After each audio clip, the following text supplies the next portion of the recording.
Масовна кражба на кајчиња се случува во Охридското езеро, велат заеден сопствениците на пловни објекти. Тие се сомневаат дека најголем дел од нив завршуваат на другата страна од езерото во соседна Албанија, но и на други езера во Македонија и во некои од отпадите за старо железо. Се краделе и пенти, акумулатори, гориво и друга опрема.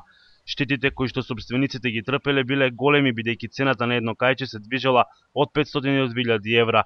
На мета најмногу биле пловните објекти сместени покрај градскиот кеј, во каналот Билјанини извори и во Пештани.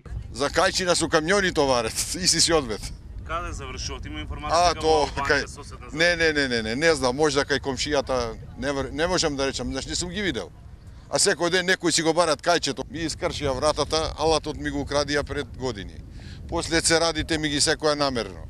Џамоите ми ги искршија. Сега пред неделја дена покушале вратата да ја кршат, не успеале. Јас морав со шлайферици со 300 чуда да ја отворам, да клам нова брава. По четврти пат сум оштетен. Пред 10 дена на еден од сопствениците на кајчиња му биле украдени пента, гориво и му била направена штета од околу 2000 евра. Што може ли украле? То. Што ќе стигне Што се краде од кајчињата? Што сега, ако ми влезет мене што може да ми украдет? Моторот не може. Ќе ми украдет појасите, ќе ми украдет акумулатор, алат ќе ми украдет то. Кебина ми украдија тога све што имав кренале, што нашле. Првиот пат кога ми искршија џамоите имав доста штета. 3 дена не идав на работа, морав да го обновам, да го направам. А не, со полицијата не. Ако одам таму ми вике тие дека немаме ингеренција со вас, имате капетанија. Сегде имат кражби, по цела Македонија имат кражби, не само кајчина, по куќи влегве, по банки, по ова, по на сегде кражби. Тоа е све си е тоа во ред.